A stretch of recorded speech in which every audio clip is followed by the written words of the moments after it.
तेरी शादी होने वाली है अगले महीने, ये बस्ता उठाकर कॉलेज जाना बंद कर दे अब। अरे कैसी बात कर रही हो, अभी उसकी उम्र ही क्या है, इतनी जल्दी शादी करने का फैसला मैं नहीं लेने वाला। फैसला लेने के लिए तुम्हें कहा किसने है? अरे मैंने कह दी शादी है तो है अगले महीने। बेचारी अमिता करती भी तो क्या, छोटी सी उम्र में बन जाती है अपने से 2 गुने उम्र के आदमी की बीवी। शादी के बाद देर रात पति घर आता है। खाना लगाओ, भूख लग रही है। अमिता खाना लगाती है। ये क्या बनाया है? वो सारा खाना फेंक देता है। कर्म ही खराब थे जो इतनी कम उम्र के लड़के से शादी करा दी। तभी वहाँ अमिता की सास आ जाती है। अरे हमें क्या पता था कि ये इतनी कामकाज में ढीली है, इसकी माँ ने तो कहा था रॉकेट की स्पीड से काम करती है। अमिता को आए दिन ससुराल में ताने, गालियाँ और कभी कभी तो मार भी पड़ती। सुन जा, अपनी माँ को बोल 50,000 रुपए भेजे, फ्री में नहीं रखना है तुझे। अरे मेरी एक आंख का ऑपरेशन भी तो करवाना है। अमिता को सास घर से निकाल देती है। अमिता परेशान होकर मायके की ओर जाती है। वो घर तो पहुँचती है लेकिन वहाँ ताला लगा है। अरे अमिता बेटी, क्या हाल बना रखा है तेरे पति ने, कहाँ है वो? अमिता पड़ोसी के सामने रोने लगती है। मुझे नहीं जाना उस घर में चाची, मेरे मम्मी पापा कहाँ है? उन लोगों ने तो ये मकान छोड़ दिया बिटिया, वो लोग तो कहीं और शहर चले गए, तुझे नहीं बताया? अमिता जोर जोर से रोने लगती है। नहीं बताया, ये क्या कर गए माँ पिताजी मेरे साथ, मेरी जिंदगी तो नर्क से भी खराब है। अब मैं क्या करूं? अमिता रोते हुए वहाँ से जा रही होती है कि उसे एक औरत मिलती है। अरे सुनो तो, रो क्यों रही हो? तो क्या करूं, हंसू? अमिता उस औरत को अपनी सारी कहानी बताती है। देखो, मेरा सिलाई का काम है, अगर तुम चाहो तो मेरे साथ ये काम कर सकती हो। बदले में मैं तुम्हें रहने की जगह, खाना और 1 दिन का 100 रुपया भी दूंगी। अमिता कुछ सोचती है और फिर उस औरत के साथ चल देती है। अब क्या था, अमिता की जिंदगी अपने मायके और ससुराल से दूर एक नए सिरे से शुरू होती है। रहना खाना फ्री होने के कारण अमिता रोज का पैसा बचा लेती। वो आसपास के लोगों के भी कपड़े सिलने लगी। और एक दिन सिलाई सेंटर की एक औरत कहती है, अरे वो साड़ी की कंपनी है ना, वो बिक रही है।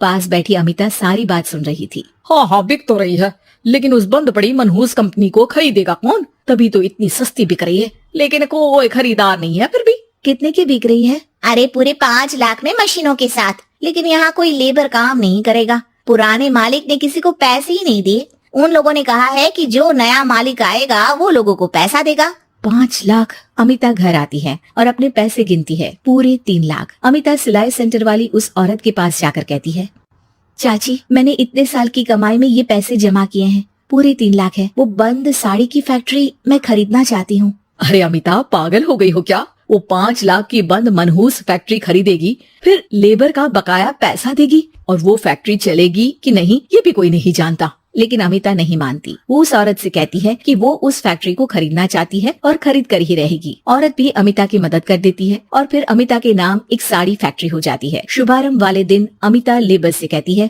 मैं इस फैक्ट्री को दोबारा खड़ी करना चाहती हूँ, आप लोग इसमें माहिर हैं। मैं नहीं जानती कि पहले वाला मालिक के काम करने का क्या तरीका था, लेकिन मैं अपनी योजनाओं के साथ आई हूँ। मेरे पास आप लोगों को देने के लिए अभी तो पैसे नहीं है, लेकिन मैं वादा करती हूँ 3 महीने में आप लोगों के पैसे ब्याज सहित आप लोगों को दे दूंगी। और ये क्या बात होती है? हम सारा दिन फिर से काम करें और पैसे ना मिले तो हम खाएंगे क्या?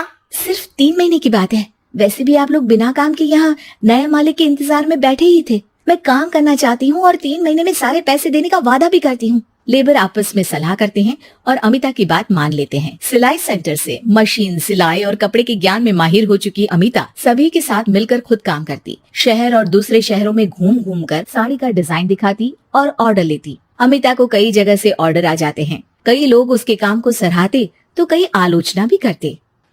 अरे बड़े बड़े व्यापारी बैठे हैं, यहाँ तू कहाँ टिकेगी? लाओ दिखाओ कैसी साड़ी बना रही है तुम्हारी फैक्ट्री। अमिता उन लोगों को साड़ी के डिजाइन दिखाती है कि तभी वहाँ व्यापारी की बीवी आ जाती है। हाय रे, कितनी प्यारी साड़ी है ये, बड़ी महंगी लगती है, मेरे लिए ले लो ना जी, और हाँ अपनी दुकान में भी रख लो इसे, बहुत बिकेगी मैं कहती हूँ। अमिता मुस्कुराती है, अरे सेठ जी, बड़े बड़े व्यापारियों से नहीं पर अच्छी डिजाइन और क्वालिटी से बाजार में चलती है। अब बताओ कितने का ऑर्डर है आपका? धीरे धीरे अमिता का आत्मविश्वास और बढ़ता है। बड़े बड़े ऑर्डर्स के लिए वो खुद लेबर्स के साथ मिलकर सारा दिन सारी रात काम करती। और फिर वो दिन भी आ जाता है जब अमिता को लेबर को पैसे देने होते हैं। मैं आप लोगों से 3 महीने बाद आज के दिन ये बात करना चाहती हूँ कि मैंने जितने पैसे देने की आपसे बात की थी उतने मैं नहीं दे सकती।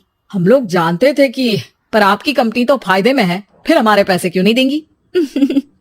मतलब आप लोगों के बकाया पैसे, ये 3 महीने के पैसे और ब्याज के साथ मैं आप लोगों को 10% का मुनाफा भी दूंगी। सभी खुश हो जाते हैं। मेरा कोई परिवार नहीं है, लेकिन दिन रात आप लोगों के साथ काम करके मुझे आप लोगों में ही अपना परिवार दिखता है।